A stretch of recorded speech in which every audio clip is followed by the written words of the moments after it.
Gunsmoke, Book 1, Chapter 2, Hot Spell. The sun came up mean that morning, burning not to give light, but to take it away. In Dodge City, the dust didn't wait for wind any more.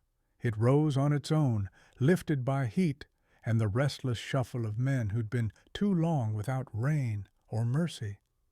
The sign outside the Long Branch creaked once, a tired voice in a tired town. Inside, Kitty Russell wiped the counter with a clean rag that couldn't stay clean.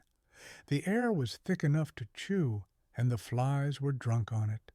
From across the street, the marshal's office sat with its door wide open, as if to prove that the law had nothing to hide, though it did have something to sweat. Matt Dillon was there, sleeves rolled, collar open, hat tipped back. His shirt was damp down the spine. He looked out at the street the way a man looks at the horizon, wondering if peace might ever ride in that way. "Hot enough to melt a badge," said Chester, stepping in with 2 tin cups and a pitcher that steamed with the promise of lukewarm water. Matt nodded. "Hot spell," he said, "one of those that makes men mean and women tired of their meanness." "Then maybe we ought to close the jail till it cools," Chester offered. Matt half smiled. "You close the jail, Chester, and trouble will just come sleep in it anyway." He poured water and drank slow. It wasn't refreshment. It was survival. A stranger in the heat. That afternoon, a rider came in from the east, slow and crooked in the saddle. His horse limped. His hat hung down the back of his neck by its cord. His name was Hank Voiles, though Dodge didn't know that yet. All Dodge knew was the smell of dust and whiskey that rode ahead of him. He stopped in front of the saloon and slid off the horse like a man stepping out of a sin. Kitty saw him through the window first, a tall man, handsome in the way bad luck sometimes is. He walked inside, nodded at the piano player, then ordered whiskey and silence. "Hot out there," Kitty said. "Hot everywhere," he answered. "Been riding through it 3 days. Thought Dodge might be cooler." "Dodge don't do cool," she said. "We just sweat polite." The man laughed once. Then he looked at her, really looked. "You Miss Kitty?" She nodded, a little guarded. "I heard about you in Garden City," he said. "They said you were the one thing in Dodge worth finding." Kitty smiled the kind of smile women use when they've heard too many compliments and believed too few. "They exaggerate," she said. "Whiskey's cheaper." But something in her eyes lingered. She'd met men like him before, half charm, half trouble, but none who carried both so gently. When Matt Dillon walked in 10 minutes later, the air in the Long Branch had changed temperature without cooling down. "Marshal," Kitty greeted. "Kitty," he nodded. Then, to the stranger, "Don't think I've seen you before." "Hank Voiles," the man said easily. "Just riding through."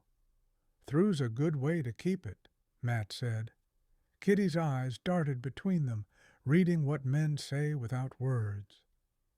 The fever and the fire.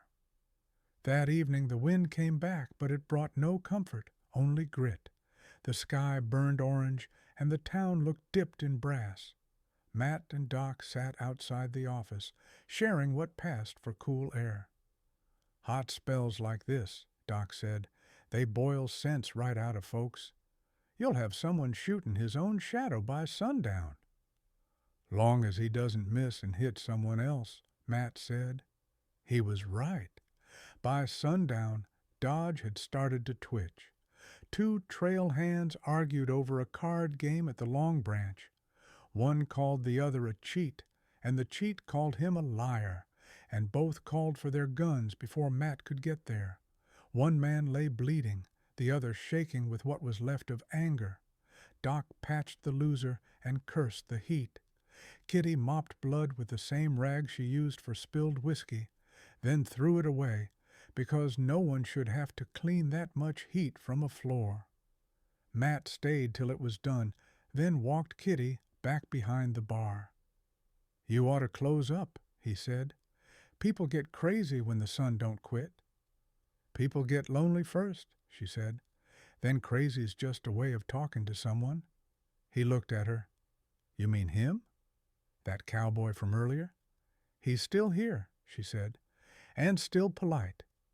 Matt glanced across the room. Voiles sat alone, hat off, drink untouched, eyes on nothing in particular. "Keep it that way," Matt said, and left. Kitty's heat.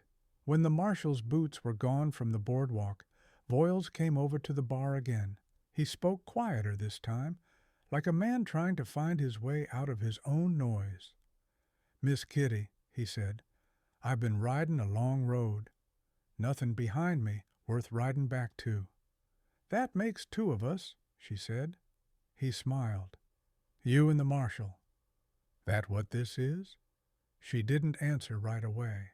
The heat made truth sticky. "Marshal Dillon's a good man," she said finally. "Too good to know what to do with the rest of us." "Maybe he just don't know how to be bad," Voiles said. "That's a rare thing." Kitty looked down. The piano started again, soft, lazy. She poured him another drink, and for a moment the world outside didn't matter. But Dodge never lets a moment be. Midnight trouble. Around midnight, voices rose outside. Chester came running in. "Mr. Dillon! It's Voiles. He's fightin' in the alley." Matt was on his feet before the words finished. They found Voiles and a ranch hand tangled in the dirt, fists and fury. Matt pulled them apart, gun drawn but down. "That's enough," he barked. Voiles' lip bled. The other man had a knife that looked sorry for existing. "Who started it?" Matt asked. "He did," the ranch hand said, pointing at Voiles. "Said I looked at his lady." "I didn't say that," Voiles snapped. "I said he looked like trouble." I was right. Matt looked at Kitty, who had come running, robe and all. "Lady?" Matt asked. Kitty swallowed.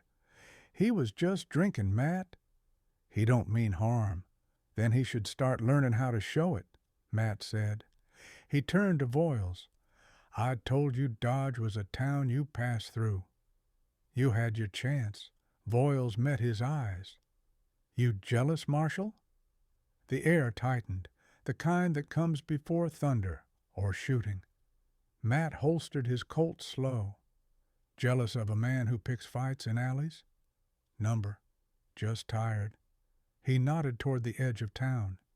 "Get your horse. You're done here." Voiles' jaw flexed. "You got it wrong, Marshal." The fight wasn't about her. It was about heat. Makes men crazy. Even Marshal's Matt didn't blink. Then be crazy somewhere else. Voiles stared another heartbeat, then spat into the dust, grabbed his hat, and walked away. Kitty's eyes followed him until the dark took him. The morning after dawn came gray, reluctant. The wind had cooled finally, but it brought silence with it. Matt stood outside the office, hat in hand, looking at the horizon again. Chester brought coffee. "Guess it broke," he said. "The hot spell." Matt nodded. "Heat comes and goes. Trouble stays longer." Doc joined them, looking half awake. "Heard Voiles rode out," he said. "Left before sunrise." "Good," Matt said. "Good?" Doc snorted. "You ever think maybe what's good for the marshal ain't always good for the lady?" Matt looked at him, then at the saloon across the street. "Kitty can take care of herself." Doc smiled. "She can. But that doesn't mean she should have to." The door of the Long Branch opened. Kitty stepped out, hair tied back, face unreadable. She saw Matt and smiled, just enough to be polite. "Morning, Marshal," she said. "Morning, Kitty. Guess the heat's gone." "Guess it is." They stood there, both thinking of a man riding alone somewhere toward the edge of the prairie, another ghost in a world already full of them. The town started to stir. A blacksmith's hammer, a wagon wheel, a child's shout. Life pretending it hadn't noticed anything at all. Matt put his hat back on. "Hot spell's over," he said. Kitty looked down the street where the dust was already rising again. "No," she said softly. "It just moved on to somebody else." And the sun climbed higher, the same as always. Narrator's closing note. In Dodge City, peace never stayed longer than the weather. When the air cooled, tempers did too, but only till the next storm. And in the heart of that storm was always one man, one badge, and a woman who kept her doors open even when her heart wanted to close them.